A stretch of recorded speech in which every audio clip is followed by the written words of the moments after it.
Subscribe to our YouTube channel and press the bell icon to get the latest updates. सबसे पहले मैं सभी अपने पत्रकार साथियों का बहुत बहुत धन्यवाद देना चाहता हूं। जब से इस प्रेस ऑडिटोरियम में हम लोग मिल रहे हैं, लगातार समाजवादी पार्टी में लोगों को जोड़ने का काम हो रहा है।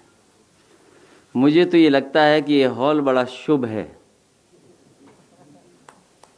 और ये जो साथी हमारे पुराने जानते होंगे, अगर इस हॉल का इतिहास निकालेंगे तो आप जान जाएंगे कि सरकार भी इसी हॉल से बनी थी। इसलिए मैं आपका स्वागत करता हूं और साथ ही साथ कांग्रेस पार्टी से रही सांसद अनु टंडन जी का मैं बहुत बहुत स्वागत करता हूं, बहुत बहुत धन्यवाद देता हूं। साथ ही साथ इनके साथ बड़ी संख्या में जो लोग आए हैं, जो हम लोगों को देख भी सकते हैं, सुन भी रहे हैं, मैं एक एक साथी सहयोगी का स्वागत करता हूं। वहीं जो हमारे बहुत महत्वपूर्ण नेता रहे, जो जुड़े रहे आपके साथ, अंकित परियार, मैं इनको बधाई देता हूं, आज समाजवादी पार्टी में शामिल हो रहे हैं। शशांक शेखर शुक्ला जी, जो पूर्व में बहुत तैयारी कराते थे किसी दल की, आने वाले समय में हमारे दल की तैयारी कराएंगे।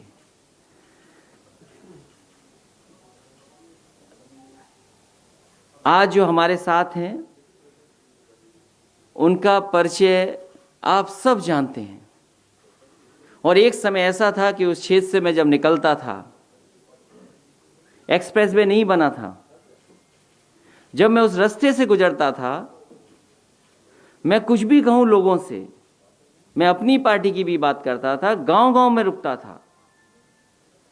उस समय सबसे पहले परिचय अगर किसी ने मुझे दिया था इनका, तो वो गांव में रहने वाले लोग, गरीब और एक एक उन्नाव के जो रास्ते में मिलते थे, उन्होंने बताया कि असली काम कोई कर रहा है तो वो यहाँ के नेता, यहाँ के अनु टंडन जी सेवा कर रही हैं उनका। मैंने एक बार कोशिश की कि रास्ता बदल करके मैं जाऊं, सफीपुर होकर के मैं निकला और उस तरफ भी जब जानकारी मुझे उस समय मिली, जब आप कोई नहीं सोच सकता था कि कांग्रेस पार्टी यहां से जीत सकती है। एक एक गांव में जहां मैं रुका, और उस समय मुझे याद है एक आम का बाग था, उसके पास मैंने एक बहुत गरीब इंसान से पूछा, क्योंकि जब गाड़ी देख लेता है गरीब तो समझ जाता है कि वही बोलो जो अच्छा लगे इनको। तो थोड़ी देर तक तो वही कहा उसने, लेकिन मैंने उससे कहा कि सच बताओ यहां कौन जीतेगा। उन्होंने कहा कि आपकी पार्टी तो नहीं जीत पाएगी, मेहनत कर रही है, यहां से अनु टंडन जी जीत करके जा रही हैं। तो सोचिए, इन्होंने उस समय से काम किया। राजनीतिक परिस्थितियां बदली हैं, मुझे खुशी है जमीन पे काम करने वाली और महिलाओं के बीच में काम करने वाली, लगातार सरकार में हो नहीं हो, सांसद हो नहीं सांसद रहें, लेकिन मदद करती रहें, क्षेत्र के लोगों से जुड़ी रहें, ऐसी नेता हमें मिली है। मैं इनका स्वागत करता हूं, बहुत बहुत बधाई देता हूं और हमें उम्मीद है कि आपके आने से पार्टी को ताकत बनेगी, ताकत मिलेगी और यही प्रयास हमारा रहेगा कि अच्छे लोगों को पार्टी से हम जोड़ें। और जब अच्छे लोग पार्टी से जुड़ेंगे तो बहुत सारे समाज के अच्छे लोग ये चाहेंगे कि एक अच्छी सरकार प्रदेश में बने। ऐसी सरकार न बने जिसे पता ही नहीं है कि क्या कर रही है सरकार। उनकी भाषा सुनिए, उनके शब्दों का चयन देखिए, मानने को तो दिव्य शक्ति है उनके पास, लेकिन शब्दों में वो दिव्य शक्ति नहीं दिखाई देती है। ठोक दो जिसकी भाषा हो, तो सोचो प्रदेश को कितने बड़े बदलाव की जरूरत है। इस प्रदेश में एक्सप्रेसवे बने, इस प्रदेश में खुशहाली के रास्ते पर ले जाएं, इस प्रदेश में इंफ्रास्ट्रक्चर का काम हो, इस प्रदेश में एजुकेशन के क्षेत्र में काम हो। आज सबसे जरूरत जो आने वाले समय में हमें लगातार जिसकी जरूरत रहेगी वो हमारी मेडिकल फैसिलिटीज हैं। स्वास्थ्य की सेवाओं की हाल कैसे स्थिति सुधरे, लोगों को इलाज नहीं मिल पा रहा, इलाज के अभाव में जान जा रही है। और जितना इस बीमारी ने कंफ्यूजन किया है, दुनिया भर में इस पर बहस चल रही है, लेकिन जिस तरीके से हम लोगों को, आम लोगों को, सभी प्रदेश के और देश के नागरिकों को भारतीय जनता पार्टी ने ऐसे ही छोड़ दिया। और अब तो इस बीमारी का प्रकोप बढ़ता चला जा रहा है। जहां से चली थी बीमारी, सुनने में आ रहा, अखबारों में पढ़ने का मौका मिल रहा है, वो वहां पर और फैल रही है। वहां पहले फैली थी, तब हमारे बीच में आई थी। अगर दोबारा लॉकडाउन होगा और कहीं हमारे जो बहुत जागरूक लोग हैं, बहुत समझदार लोग हैं, वो बस चुटकी बजा करके लॉकडाउन कर देते हैं। अगर कहीं ऐसा हुआ तो सोचो हमारे पेट का क्या होगा, रोजगार का क्या होगा। इसलिए बड़े सवाल हैं। इन सब बड़े सवालों का जवाब ढूंढते ढूंढते हम अच्छे लोगों को जोड़ते रहेंगे। मुझे खुशी है इस बात की कि आज पूर्व सांसद अनिल टंडन जी हमारे साथ हैं, उनके बहुत सारे सहयोगी साथी साथ हैं, आए हैं। एक कई संख्या में लोग इसमें नहीं बैठा सकते थे, बगल के हॉल में सब बैठे हैं। मैं उन सब का एक एक साथी का स्वागत करता हूं, बहुत बहुत बधाई देता हूं।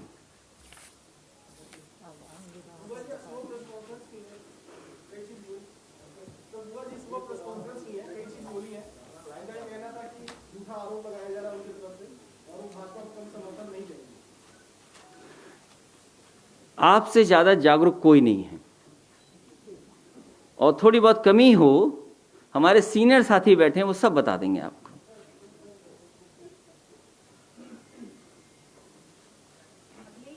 आज मायावती जी ने जिस तरीके से ये कहा कि समाजवादी पार्टी को, क्योंकि वो एंटी दलित माइंडसेट रखते हैं, समाजवादी पार्टी को हराने के लिए हम बीजेपी के साथ जाएंगे। दोबारा जिस तरीके से आज उन्होंने इस बात को कहा, आप किस तरीके से देखते हैं आज के? मैं जिस समय समझौता किया, और समझौते से पहले भी समाजवादियों ने, चाहे नेताजी और उससे पूर्व में जितने भी हमारे समाजवादी नेता रहे, और याद कीजिए मैं पूरे चुनाव में ये बोलता था कि हमारे जो साइकिल के दो पहिए हैं, ये पहिए तभी मजबूत दिखाई देंगे जब डॉक्टर भीमराव अंबेडकर जी की विचारधारा और डॉक्टर राम मनोहर लोहिया जी की विचारधारा दोनों मिलकर के काम करेंगी। और मुझे कुछ भी छोड़ना पड़ा था, मैं उन बातों को दोबारा नहीं दोहराना चाहता हूं।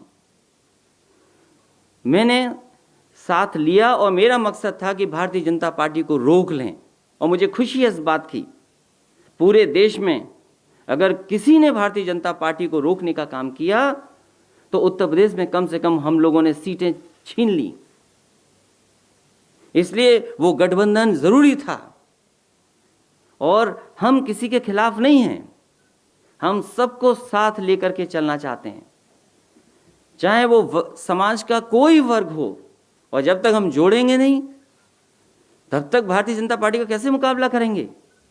और जो लोग ये सोचते हैं कि भारतीय जनता पार्टी को हराने के लिए वही ताकतवर हैं, तो संख्या बल भी जानते हैं आप। अभी तो चुनाव विधानसभा का आना है, एमएलसी का चुनाव तो आएगा सो आएगा। ऐसी क्या बात है कि वो एमएलसी समाजवादी पार्टी को हराना चाहते हैं, बीजेपी भी हराना चाहती है, बहुजन समाज पार्टी भी हराना चाहती है। ये राजनीति मुझे समझ में नहीं आ रही। इसीलिए मैं ये बात दोबारा कह रहा हूं कि समाजवादी पार्टी हार जाए ये बीजेपी चाहती है, समाजवादी पार्टी हार जाए ये बीएसपी चाहती है। तो ये दोनों की चाहत कहां से मिल रही है, ये सोचना आपको है। और जितना भारतीय जनता पार्टी ने नुकसान किया है दलित और पिछड़ों का, इतना नुकसान कभी नहीं हुआ होगा, और अगड़ों का भी। सोचो क्या नहीं बिक गया। जब सरकार के हाथ से सब कुछ छिन जाएगा तो संविधान ने जो हमें अधिकार दिए, बाबा भीमराव अंबेडकर जी ने जो हमें अधिकार दिए हैं, जो हमें सम्मान देने का काम किया, वो कैसे दे पाएंगे हम? कभी सोचो इस बात के लिए। अब तो हवाई जहाज बिका है, एयरपोर्ट बिके हैं, आगे और क्या ना बिक जाए। कोविड के बाद तो न जाने क्या क्या बिकेगा। तो जो बाबा भीमराव अम्बेडकर जी का सिद्धांत था, डॉक्टर राम मनोहर लोहिया जी का सिद्धांत था, उस सिद्धांत पे हम लगातार काम करेंगे। दलित, पिछड़े और अगड़े सब लोगों को साथ लेकर के आगे बढ़ने का काम साइकिल और समाजवादी पार्टी करेगी।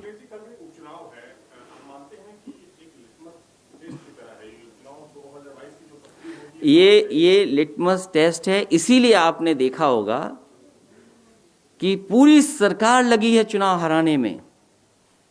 सरकार के जितनी भी मशीनरी है, कोटेदारों से कह रहे हैं, अरे कोटेदारों को कोटा बांटने दो। कोटेदारों से कहा जा रहा है कि 100 वोट दे दीजिए, दिलवाइए हमें 200 वोट। प्रधानों को कहा जा रहा है। तो ये तो पुराना तरीका है, लेकिन मुझे खुशी है इस बात की कि पूरे प्रदेश की जनता इंतजार कर रही है कि कब भारतीय जनता पार्टी को सबक सिखाने का मौका मिले। ये 7 जो विधानसभाएं हैं, ऐसा सबक सिखाएगी जनता, आप देखिएगा जब परिणाम आएगा। अनु जी, आप एक लंबे समय से कांग्रेस में रही हैं, महिला है, एक लोकप्रिय नेता है। उरई में का जो जिलाध्यक्ष था कांग्रेस का, वो छेड़खानी के मामले में गिरफ्तार हुआ है।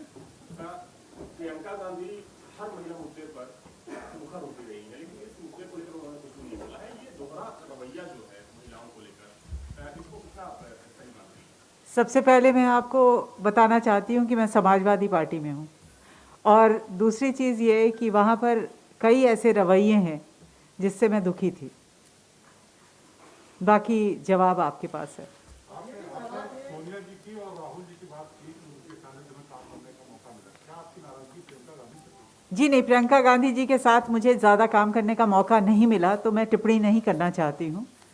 प्रियंका गांधी जी अभी आई हैं और राजनीतिक तौर पे वो अभी उन्होंने कमान संभाली है, लेकिन उन्होंने जो संगठन तैयार किया है उनको शायद बरगलाया गया हो या जो भी वजह हो, लेकिन यहाँ उत्तर प्रदेश का संगठन किसी लायक का नहीं है जो अपनी जनता के लिए कुछ आगे हम भविष्य देख सके।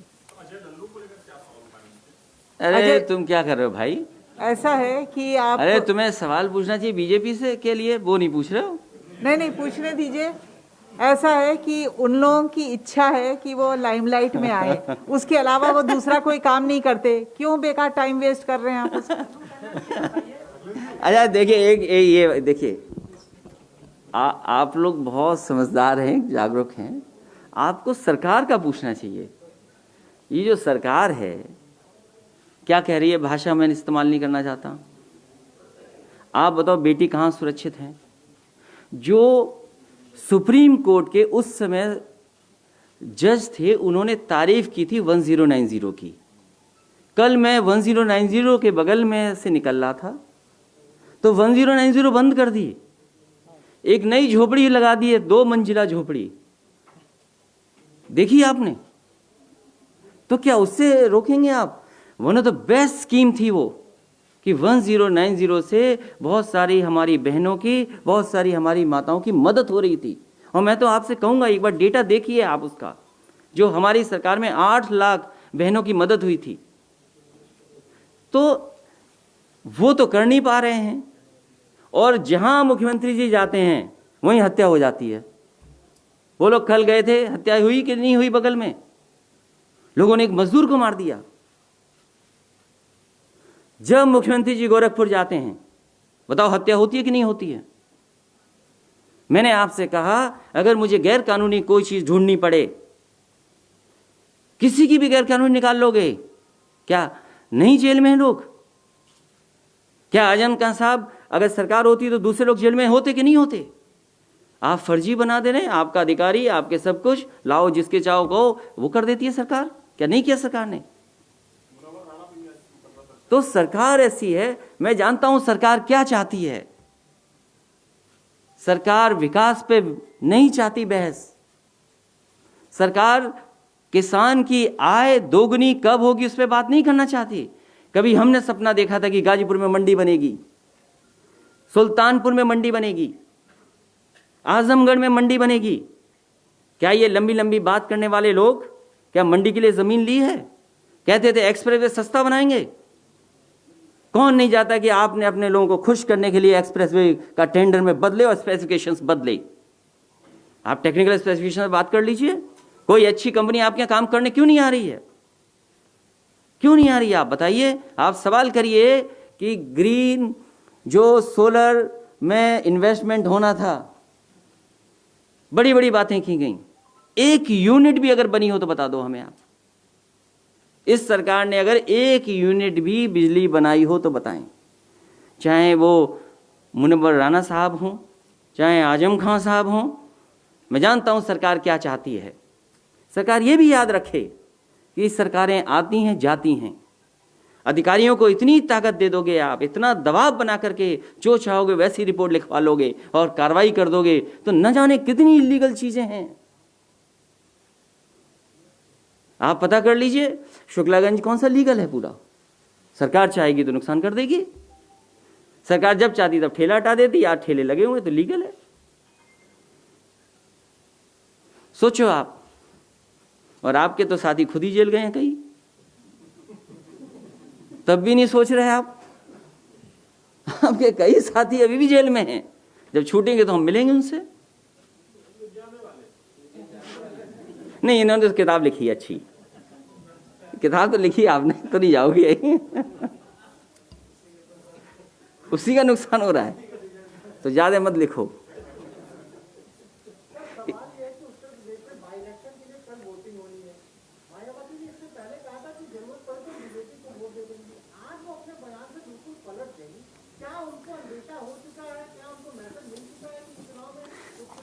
देखिए, बीजेपी हारने जा रही है। भारतीय जनता पार्टी से जनता की नाराजगी है। किसी सवाल का जवाब भारतीय जनता पार्टी के पास नहीं है। इसलिए उत्तर प्रदेश को, देश को भारतीय जनता पार्टी से बचाना है। ये हमारे लिए, आपके लिए और हम समाजवादियों के लिए बड़ा मुद्दा है। देश का संविधान खतरे में है।